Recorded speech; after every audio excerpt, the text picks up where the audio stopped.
I just don't. No, listen, we will very, very shortly turn attention to what we think might happen next. Lawrence, I wanted to ask you, we've been talking quite heavily about Ipswich, and that's a club that you know extremely well. You know the supporters there. I dare say your finger will be much closer to the Ipswich pulse than mine will be. But, outside looking in, Lawrence, from a supporter's point of view, what's your view, Lawrence, on the appetite amongst Ipswich supporters? Would they readily accept the Witches if this is the outcome, joining forces with Championship sides? Yeah, I think so. I mean, as I said before, the support for Ipswich is second to none. It's really good, and that's testament to Chris and what Chris and Julie have done. They promote the sport there. They work extremely hard.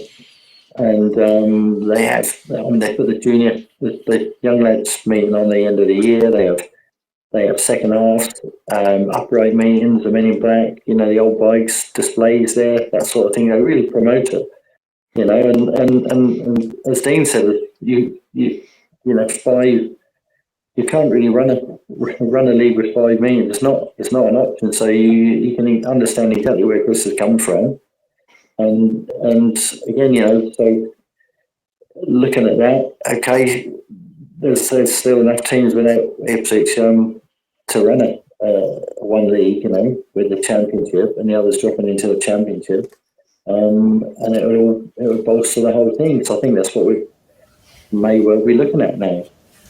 But Ipswich fans will be happy. They'll still watch whatever speedways there, with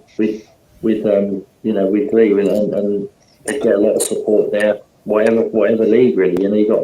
You've got the hardcore and more here. It's really really well supported. I would have thought so, Lawrence. Listen, I'm going to look into camera right now. So Bellevue fans, Ipswich fans, Kings Lynn, Sheffield fans, Leicester fans, as the fan base of the most recent Premiership clubs who appear to be still in the game and prepared to flex and go in the right direction for British Speedway. Please get in touch. Please tell us. Please comment below this discussion. Are you supportive of your club falling into line with the best interests and the agreed consensus and direction of British Speedway? If that means breaking away from the elite / Premiership level and combining forces, even diluting to some extent the perceived standard of rider to join the Championship ranks. So please do get in touch, get interactive. I'm particularly keen to hear from supporters of those Premiership side, and please identify yourself so we know which club that you support. So as I mentioned just a moment ago, so what happens next? So this is what I think we know. So the AGM we believe to be the 6th of January.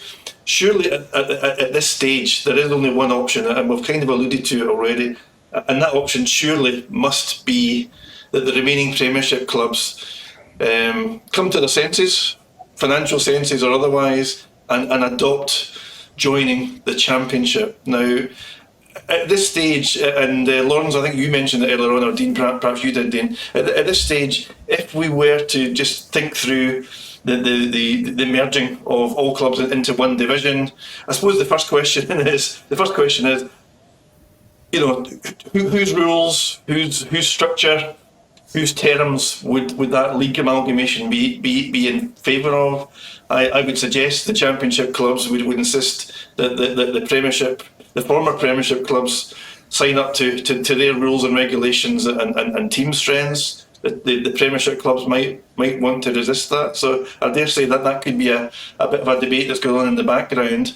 A lot of clubs, Carl, I'll bring you in on this, and this is a kind of practical point. So a lot of Championship clubs, some have already announced 1 or 2 signings already that we've seen. Some other clubs have been very tight-lipped, and I can understand so, but almost certainly they will have agreed their teams and agreed deals with riders, Carol. But could there yet be an upsetting of the apple cart in terms of maybe, even at this late stage come January, having to reevaluate team strengths to accommodate other riders who, up until now, don't have a Championship place?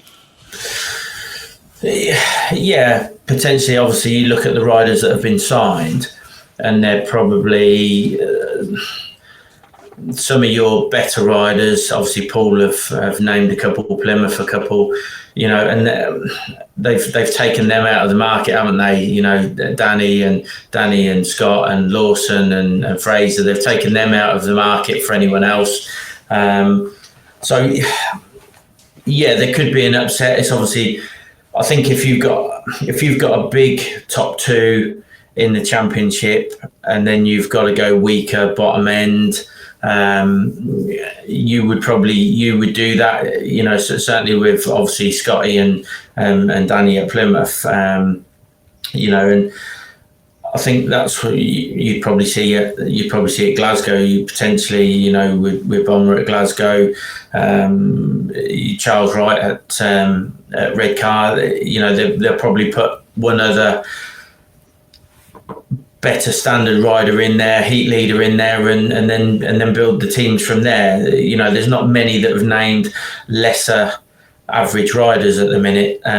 So yeah, although they're staying tight-lipped, teams will be built in their mind and on paper, but there could be something thrown in there, that could sort of put the cat amongst the pigeons. Certainly if you've got a Kings Lynn coming into Championship, a Bellevue coming into Championship, Leicester, Sheffield, if they're all going to drop down, they're all going to want two top riders, two top Championship riders in their team. So yeah, there could be a bit of to-in and fro-in like there was for us one year when we had to give up Bomber to send him to Ipswich, to make the team stronger. We'd already signed him. He got moved on to Ipswich, which he didn't really want. We didn't really want, but it happened to make the teams stronger because the riders weren't there at the time. So yeah, there could be an option of, well, we'll give you him if we can have him later down the line, if that's the case, and that could happen. That could potentially happen, and it's just one of them things. If it has to happen to protect British Speedway, it has to happen. We wasn't happy with it when it happened to us, but we got on with it. And that was that. And yeah, it was unfortunate. It was probably our worst season. So we're certainly in the Premiership, but that's just the way the cookie crumbles, unfortunately. Dean, just by way of indication. So one factor, we have the average conversion from Premiership to Championship and vice versa. So one of the headline signings that's been announced thus far was at Scunthorpe, of course, who've signed Josh Pickering. Now, based on the current average conversions, Josh's Premiership average was around about 7.6, I think it was, and that converts, roughly speaking, to about 11.5 in the Championship. So in terms of where you would draw the line in the Premiership based on the current average conversions, in terms of rider, the level of rider, we're talking about anyone north of Josh Pickering's 7.6 average are unlikely to be able to secure a Championship place based on the current rule set and the current conversions. Yeah, I mean, we shouldn't discourage just on average base. If Dan Bewley did want to ride in the Championship, or Brady Kurtz, or whoever, you know what I mean, or Jason Doyle, they did want to ride in the Championship, we shouldn't rule them out simply because of an average. Yeah. We obviously need to make some, I don't know, perhaps there are 12, you know what I mean? So if you have them, you've got to have 3 kids, if you like, on 2-point averages or 3-point averages, whatever. Do you know what I mean? But don't rule them out. I mean, it's going to be hard enough to get enough riders as it is. What we don't want to do is a rule put in place. But it's like, I was trying to work out this the other day. Let's take Bellevue and let's take Dan Bewley as an example.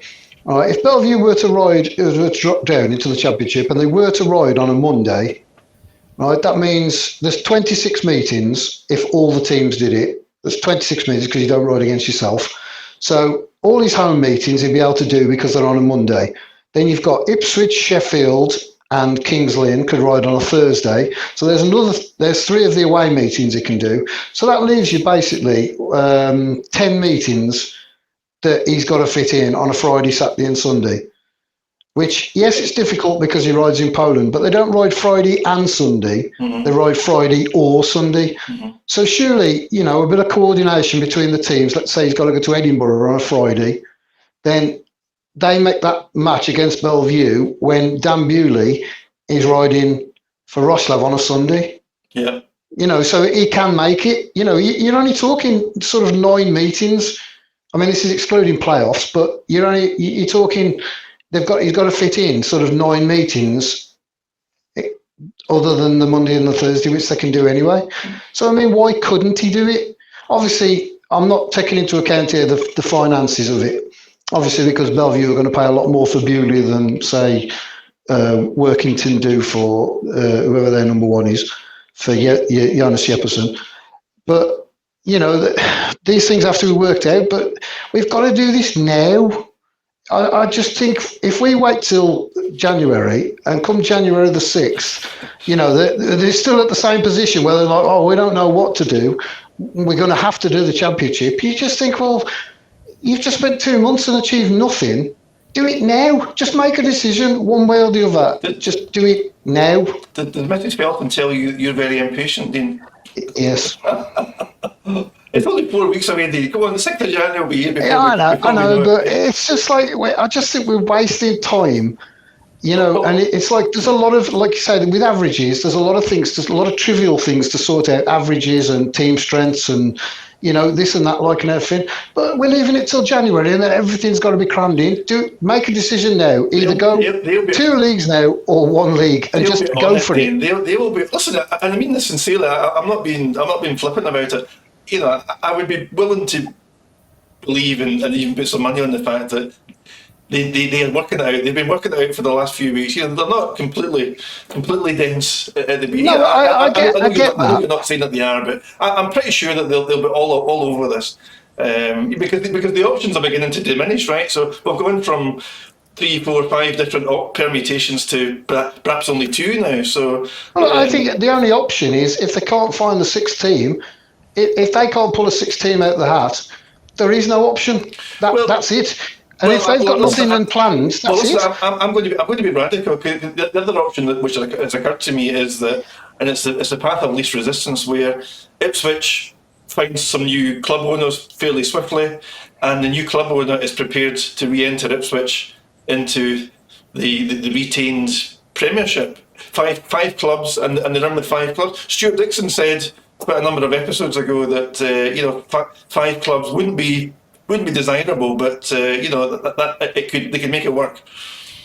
Yeah, you can make anything work, but is it going to work for the fans? As I described earlier, you need jeopardy in sport to make it interesting for the fans. There is no point running a whole season where the playoffs have already been decided because there's only 1 extra team, and that team just like Birmingham had a terrible start. So the 4 teams have already qualified. So what's the point of the home and away matches? Yeah. There is no point. Yeah. Well, it's just a formality to get you through to September. Well, I personally would like to think if the Premiership started with 5 clubs, I would personally like to think that they would suspend the playoffs for 1 season.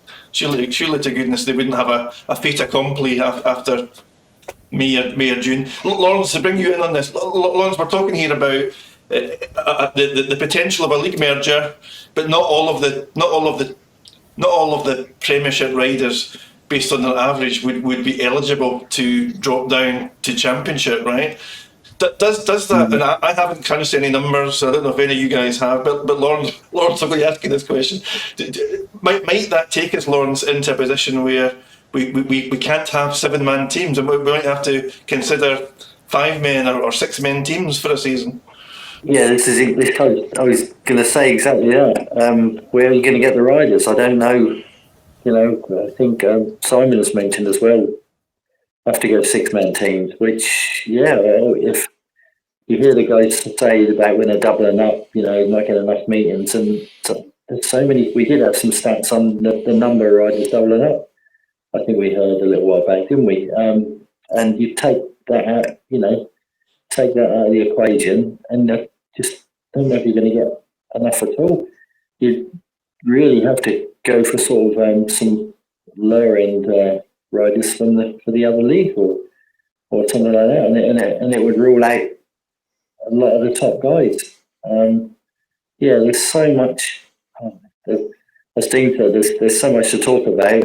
Maybe they have been tapping something out here and there, but it's enough to keep you awake at night, Lawrence, isn't it? Worrying about this British Speedway malarkey. So many permutations of all sorts. There's so much juggling around to get those, Kings Lynn's and everything to want a better word, to drop down, Yeah. into that. Where you do, what the average is going to be, what the conversion rates or how it's going to work for the guys who have signed already, because their average will presumably have to alter. Listen, I'm going to make an appeal to any 360 viewers who has crunched the numbers. If you've thought about this, or you're prepared to get your pen and paper out and do some scribbling down, how many riders might British Speedway need to source to fulfil? Let's say the current number of championship clubs, which was 9, plus let's say 4 or 5 other clubs that might join that combined league. How many riders do we need to source? And you can put your answers below this post. Carol, bring you back in. Another thing, Carol, that I think I'm seeing almost day on day, which must be a sign, Carol, is I believe there are now more British riders, British-based riders, British national riders, who appear to be announcing deals with foreign clubs. Chris Harris, Kyle Howard, to name but 2, very selfishly, being a Glasgow fan, who I've seen now signing up for Polish Speedway, and that must mean that can only mean, Carol, that riders either know something, or that they've been a bit spooked about the lack of confirmed league structures and number of fixtures here in Britain. And potentially the Polish teams going for the likes of Chris and Kyle, they're probably going to be slightly cheaper as well than some of their boys. We know what the Polish teams are like. They promise you all this and then come to the end of the season when they owe you stupid amounts of money, they offer you an amount, take it or leave it, and you have to take it or it's nothing. So but I think you're right. I think the riders have probably looked at it and thought this could potentially be one big league. Where are we going to get more meetings from? Let's try abroad. Let's put a name out there and get over in Poland and Denmark, Germany, wherever they're going to. Wherever they can get rides, really, and that's what it's all about. If they're cutting meetings down in the UK, they've got to find meetings elsewhere, and going over to Poland is obviously one that majority of them have done anyway. The boys that are going over there, they've done it before. It's nothing new to them. They've just put themselves back in that position. So it does look like they know. Obviously, we know riders know more than what they let on and tell anyone. So, when you see them things happening, you obviously fear for the worst, that it could potentially be one league next year and not enough meetings for them. So they'll be looking elsewhere. But it then throws up the weekend tracks in the UK. Like Dean said earlier, it's if you've got teams riding on a Friday, Saturday, Sunday, and you're also riding in Poland.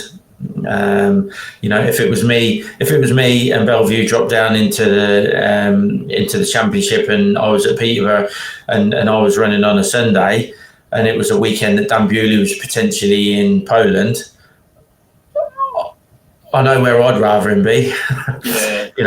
In Poland rather than at Peterborough, because we want to win the meeting. But from a supporter's point of view, they'd probably want to see him at Peterborough. So but he's obviously going to earn more money over there, and they are, and you can't knock them for that. So they're obviously chasing the money, and that's right for them because they're going to get reduced meetings here. So, so it does sort of give you an inkling of what's going on. That can't be definite because we've been in that position. Certainly with Bomber, he's been taken on before and not got meetings in Poland, even though he's been promised it. So. you just have to wait and see what happens with them. They could be there 1 week and then they couldn't have a meeting then for the rest of the season with them. So it's just when it might happen, it might not, but they're obviously putting themselves in the shop window abroad. So, and you can't knock them for that. Absolutely. So there we are, 360 Speedway. A bit of a round the houses. We've kicked a few tyres on a few things that we think we know, or we think that we've deduced.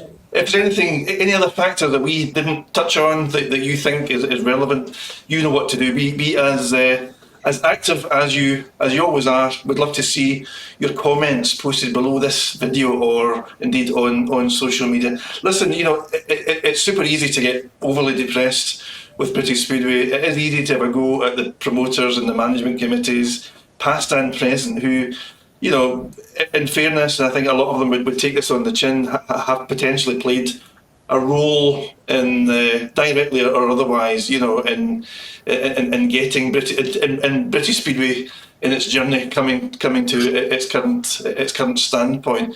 In truth, we've got to look to the current incumbents who administer the sport to get us out of this situation, and there are lots of capable people, behind the scenes who give every effort to the clubs and to the bigger picture. And we've got to hope. We've got to be hopeful. We've got to be supportive that they can help British Speedway to find that correct path forward in 2026 and to grow back stronger. We as supporters have a vested interest in what is decided, and we're all in this together, and hopefully we'll find out a lot more in just a few weeks.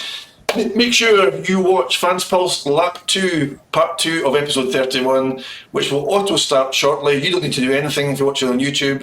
We will be tackling some topical and pertinent discussion topics provided by you, yes, by you 360 Speedsters. Stay with us for Look Back and Learn.